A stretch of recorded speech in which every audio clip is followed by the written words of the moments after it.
A relação entre natureza e sociedade tem, ao longo dos tempos, gerado vários tipos de patrimônio. Esses podem ser tangíveis ou intangíveis. Nosso objetivo é refletir sobre o patrimônio material, também conhecido como edificado, no município de Cachoeira, Bahia. O patrimônio cultural é dividido em três categorias elementares.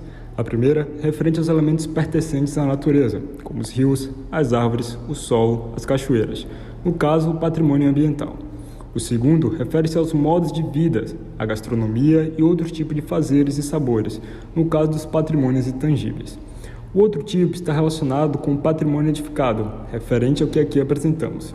Nas pesquisas de campo, realizadas no município de Cachoeira, mais especificamente no Centro Histórico e no Quilombo do Caonde, localizado no distrito de Guape, podemos ver diferentes situações do patrimônio edificado, sendo eles preservados, abandonados e ressignificados. O primeiro patrimônio que nos salta à vista é a Ponte Dom Pedro II, que liga os municípios de Cachoeira e São Félix. Fundada em 7 de julho de 1885, e localizado sobre o maior rio inteiramente baiano, o Rio Paraguaçu. A ponte é considerada na época uma das maiores obras da engenharia da América do Sul. Em 2002 foi tombada pelo Instituto de Patrimônio Artístico e Cultural da Bahia, o IPAC, e mais tarde, em 2007, foi tombada pelo Instituto do Patrimônio Histórico e Artístico Nacional, o IFAM. Outro patrimônio edificado importante constitui a antiga estação ferroviária. Esta abriga uma exposição histórica e cultural mostrando personagens importantes na história de Cachoeira. A cidade de Cachoeira, no seu contexto histórico e cultural, foi berço da economia brasileira e marcada por várias lutas e conquistas, principalmente no período colonial. Dentro do lindo prédio rosa que é a sede da Irmandade da Boa Morte, observamos a história sendo contada através de fotografias, onde há registros de procissões, de ritos e até da grande ceia que é feita no dia da festa da Boa Morte, em 13 de agosto. Além de trajes usados pelas membros da Irmandade e, o mais importante, uma estátua da Nossa Senhora da Boa Morte. Na comunidade quilombola do Caonde, nos foi apresentado outros patrimônios edificados que carregam uma grande importância cultural e histórica, onde podemos ter a experiência de vivenciar sua importância através dos contos da Griot. Outro exemplo é a Escola São Cosme e Damião, que constitui a única edificação de ensino da comunidade. A Casa de Farinha também traz em si um processo de fabricação desse importante produto que contribui para a economia. Os patrimônios ressignificados são aqueles que receberam atribuição diferente daquela que ele exercia originalmente. Em Cachoeira, podemos observar vários patrimônios desse tipo, do quais são utilizados para outros fins, porém que preservam a história. E também existem aqueles que são utilizados para outros fins, mas que de certa forma são vistos com sua função original sendo exercida. A Câmara Municipal é um exemplo deste patrimônio.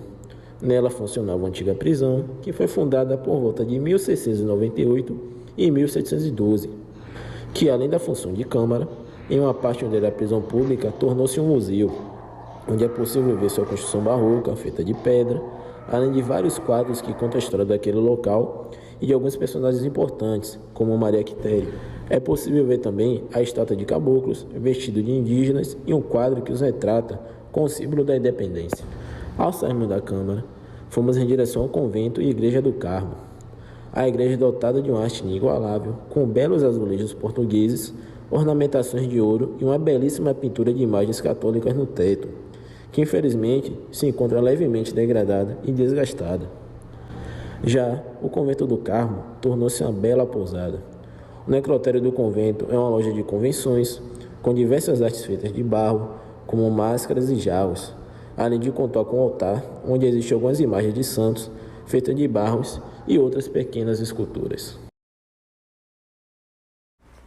Ao explorar a Cachoeira, vimos que nem todos os patrimônios estão preservados. Alguns estão no completo abandono, aos pedaços, sendo tomados pela vegetação. Um exemplo disso é um grande edifício bem na orla do rio, onde funcionava o Hotel Colombo. Um outro exemplo de patrimônio degradado se encontra na esquina da sede da Irmandade da Boa Morte. Um antigo prédio com algumas pinturas quase apagadas onde se lê Regueira Surfwear. Utilizando a ferramenta Street View do Google Maps, podemos ver como ela era antes, em 2011, uma loja de roupas bem preservada. O Google Street View nos possibilitou não apenas ver o exemplo da Regueira Surfwear, mas também do Hotel Colombo, e fez com que fosse possível comparar a cachoeira de 2011 e 2013 com a cachoeira que nós visitamos em 2023, na nossa viagem de campo. Preservar é um ato de manter e acessar a memória de dar importância à história daquele local. E como dizia Lemos, se devemos preservar as características de uma sociedade, teremos forçosamente que manter conservadas suas condições mínimas de sobrevivência, todas elas implicitadas no meio ambiente e no seu saber. E a educação patrimonial surge justamente para ajudar nesse ato de preservação, fomentando a construção e o compartilhamento de conhecimento, investigando, entendendo e transformando a realidade, sempre levando em conta o patrimônio cultural que está ao nosso redor. Pereira fala que a educação patrimonial deve procurar estabelecer uma relação de afeto com a comunidade pelo patrimônio, algo que vimos no quilombo do Caonde, porém essa educação deve abranger além das comunidades tradicionais. Para isso, Lopes afirma que a escola tem um papel fundamental para que principalmente os jovens tomem consciência da importância da preservação e divulgação do patrimônio cultural que está ao seu redor.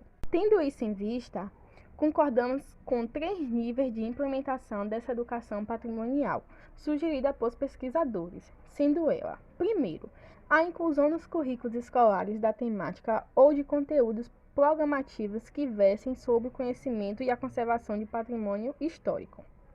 2. A realização de cursos de ações de formações e de informações para os professores, de forma que possam vir despertadas nos educadores e na sociedade, e a preocupação e o gosto pela preservação do patrimônio histórico. 3. O desenvolvimento de projetos no âmbito do patrimônio histórico que envolvem toda a comunidade educativa, utilizando-se de uma metodologia fundada na pesquisa, na observação do real, como trabalho de campo, e na inventariação será possível proporcionar à escola, com parceria com os órgãos públicos, responsável pela proteção e preservação desses bens, tais como o IFAM ou IPAC, troca de conhecimento e valorização dos bens culturais que compõem o patrimônio cultural nacional.